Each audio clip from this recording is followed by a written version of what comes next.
voudrais, en cette soirée, ne pas être trop longue. Il s'agit d'une soirée spéciale, à l'honneur d'une grande personne. Celui-là, qui est un architecte hors pair. Celui-là, qui prône la paix.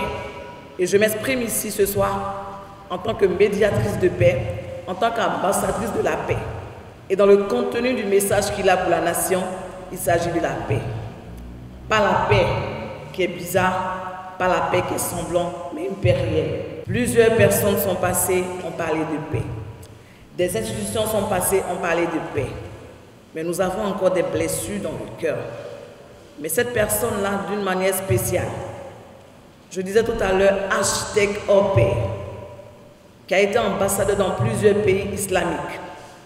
Celui-là même qui a offert près de 800 maisons à des personnes démunies, mais accueille tout le monde, reçoit tout le monde, sans protocole.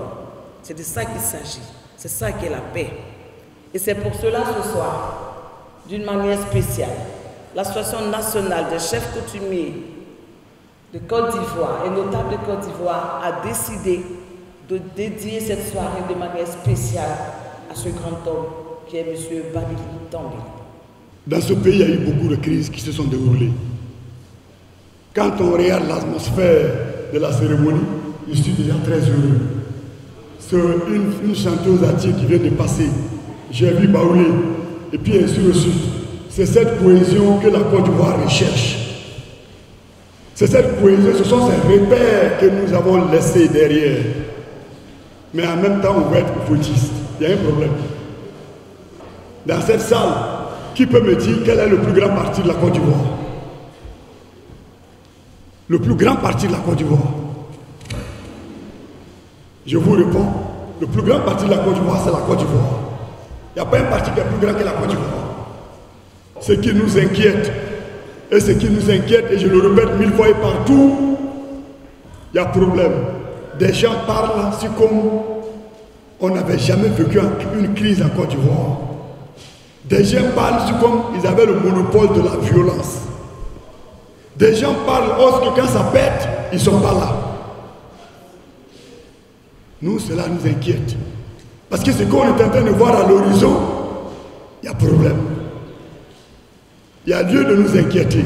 On dit de ne pas nous inquiéter, mais il y a lieu de nous inquiéter.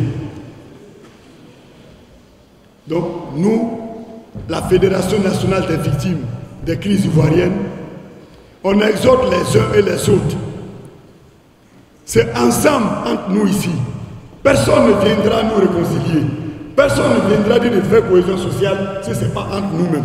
Monsieur le Président, dans votre vision, quand vous nous avez reçus, vous nous parliez de cohésion sociale, de développement.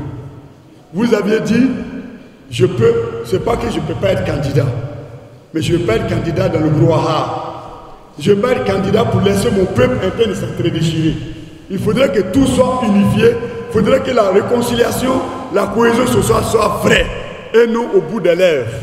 C'est pour cela que quand on a libéré Laurent Gbagbo, moi j'ai fait une conférence de presse pour dire oui, j'étais partant. Quand les 800 prisonniers qu'on a libérés, j'ai fait une conférence de presse pour dire que nous étions d'accord. Parce que si on veut aller à la paix, si on veut aller à la cohésion sociale, il faudrait que chacun, à son niveau, fasse un peu de concession.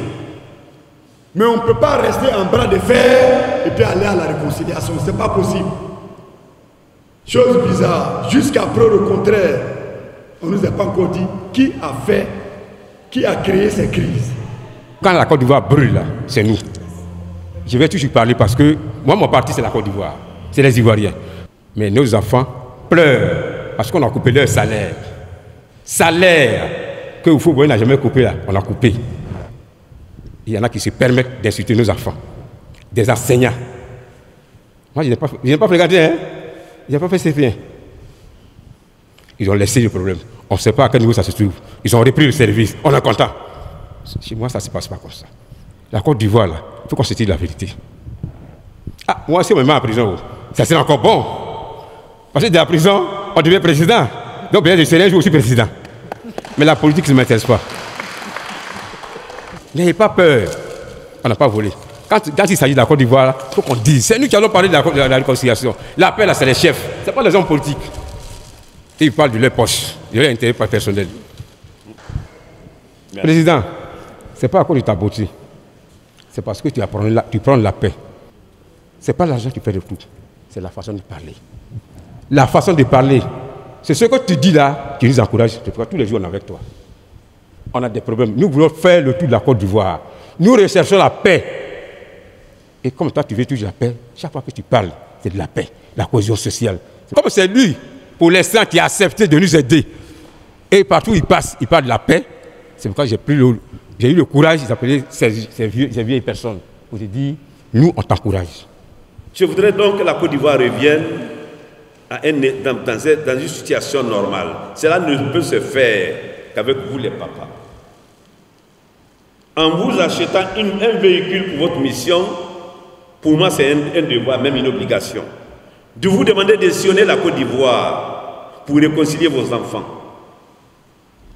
Mais, quand vous avez un tenant de pouvoir qui ne voit que ses intérêts, qui ne voit que lui, qui ne voit que sa famille, il ne voit pas la Côte d'Ivoire par des réconciliations. Battons-nous. Les dames, vous allez nous aider à libérer la Côte d'Ivoire. Certes que nous avons des ambitions, mais nous voulons avoir une Côte d'Ivoire d'abord paisible. Alors aujourd'hui, il y en a qui se battent. Il y a ce qu'on appelle d'un côté RHDP, de l'autre côté plateforme. Tout ceci, c'est quoi? C'est des escroqueries morales. Ça ne contribue qu'à escroquer les Ivoiriens. Vous ne pouvez pas prétendre un mandat. Vous ne pourrez pas prétendre aujourd'hui diriger ce pays alors que la Côte d'Ivoire vient de sortir d'une crise terrible. Pendant ce temps encore, des Ivoiriens se trouvent en prison, en exil. Laurent Gbagbo se trouve pratiquement à La Haye. Dieu est juste. Il a été accusé de tous les maux, mais je crois qu'il a route. La Côte d'Ivoire n'appartient à personne. Merci. Aucun Ivoirien. Personne n'a un titre foncier sur ce territoire. Personne n'a un titre foncier sur ce territoire. Il s'accroche tellement contre la dignité, contre la volonté des Ivoiriens. C'est géré 2020. C'est géré 2020, comme Abobo est géré. Mais alors, les microbes continuent de tuer. Mais c'est géré. C'est la 2020 qui est géré, mais aujourd'hui, on ne gère pas. Hein. Alors, pourquoi toutes ces crises? La guerre et la guerre. Aujourd'hui, tout le monde parle de réconciliation, de paix. C'est parce qu'il y a eu la guerre. Mais qui était derrière cette guerre? Qui a provoqué la guerre? Qui a envoyé la guerre? Nous voulons comprendre. Ils seront punis. Personne ne peut tromper l'histoire de la Côte d'Ivoire. Aujourd'hui, oui, mais demain, les réactions seront très fortes. La démission d'un citoyen, ce n'est pas un événement. Mais pourquoi on en fait une histoire? Vous démissionnez, vous allez vous asseoir chez vous à la maison. On vous a recruté pour servir l'État de Côte d'Ivoire. Quand vous devez partir de vous-même, là, allez vous asseoir tranquillement. Mais il faut rendre compte de la gestion. Je m'adresse à mon frère, à mon solo Guillaume. Et puis on est prétentieux, mais quand je quitte, je veux le grand fauteuil. Le grand fauteuil de Côte d'Ivoire appartient à qui? Alors voilà, quelque part, il a ses raisons.